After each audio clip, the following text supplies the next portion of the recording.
Hey everybody, it's Trace. Thanks again for coming back to my channel. I would like to talk to you today not about science-y stuff, but about history stuff, something I'm really excited about and I never get to talk about. So, the Boston Molasses disaster. In case you're unfamiliar, in the early 20th century, molasses was the most popular sweetener in the United States. To make molasses, you take cane sugar and you boil it, and then you skim it, and you just keep doing that. Boil it, and skim it, and boil it, and skim it, and boil it, and skim it, and boil it, and skim it, and boil it, and skim it, and boil it. You get the plan. Once it's boiled down into just its sweet, succulent brown goodness, then ship it all over the country out from Boston. The Purity Distilling Company in Boston's North End had a gigantic tank. And when I say a tank, 2.3 million gallons, 250 feet wide, 50 feet tall. It's a gigantic fucking tank, okay? It's really big. In case you aren't really aware, in winter in Boston, it's wicked cold. Massachusetts people, they use the word wicked. It's got some hard consonants. 1919.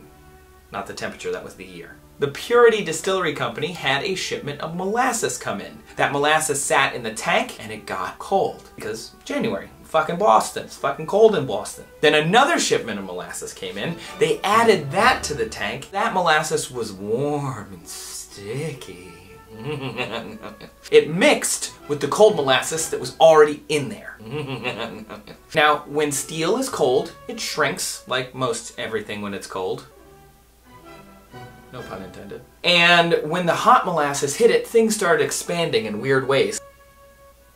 And the cold molasses was still at the bottom, the hot molasses on the top. The bacteria that had built up in the molasses from the first shipment on Monday got mixed in with the new molasses, and the bacteria were just going crazy. It started getting all frothy in there. The bacteria were eating the molasses and pooping out some kind of gas. That was adding pressure, so this is like a perfect storm of awesome, sticky, gross goodness. January 15th, 1919, weather was actually warmer than usual, which doesn't really help when you have a molasses tank under pressure and ready to blow. The people of Boston just didn't know what was about to hit them. Now this was a time before noise pollution, really, because you didn't really have that many automobiles, you didn't have that many things like motorized vehicles around. You had a lot of horses, a lot of people walking around. A report in the New York Times said a dull, muffled roar started in the air, and that was the only warning they had. So, when that first rivet popped the fuck off that tank, everyone stopped. And suddenly, shit is going down. The Boston molasses disaster had begun.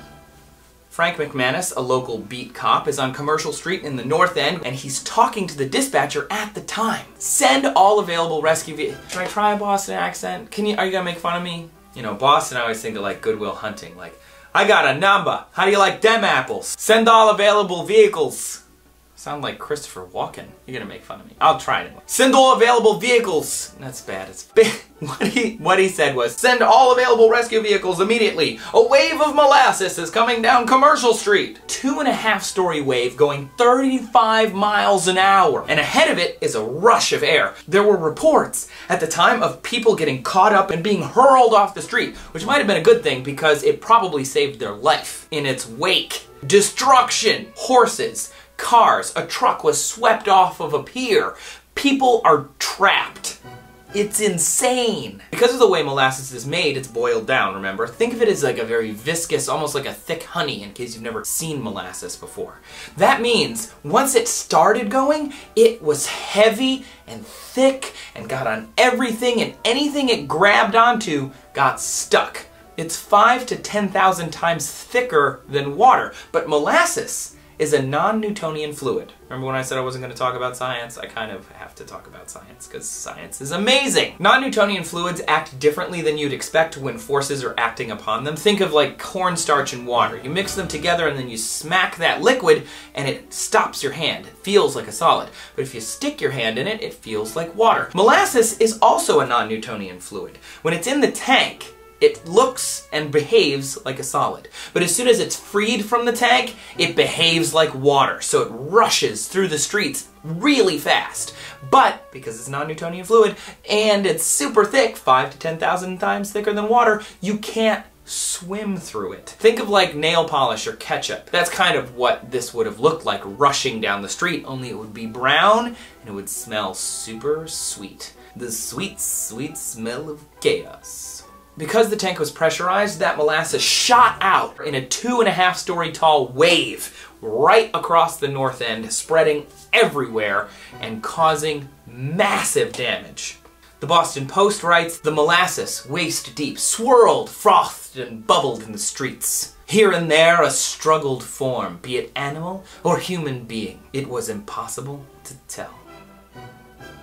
Horses, which were the most common method of transport at the time, got stuck in the molasses like flypaper, and when they tried to fight their way out, non-Newtonian fluid, remember, at the end of the day, 21 people were killed, 150 were injured. 20 city horses lay dead, and 6 wooden buildings were destroyed by molasses.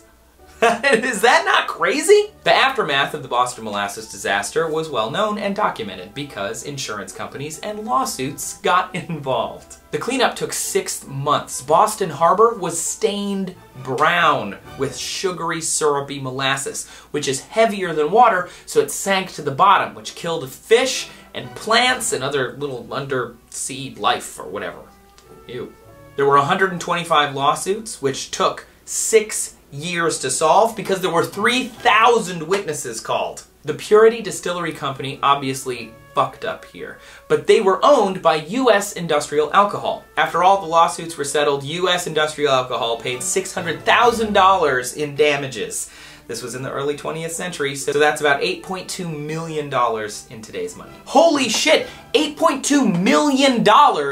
Because molasses, holy shit, right? Bottom line, Boston molasses disaster, crazy cool historical event, crazy awesome 80s band name. I don't think you're gonna disagree with either of those two things, but you know what, you can, I guess, you're right.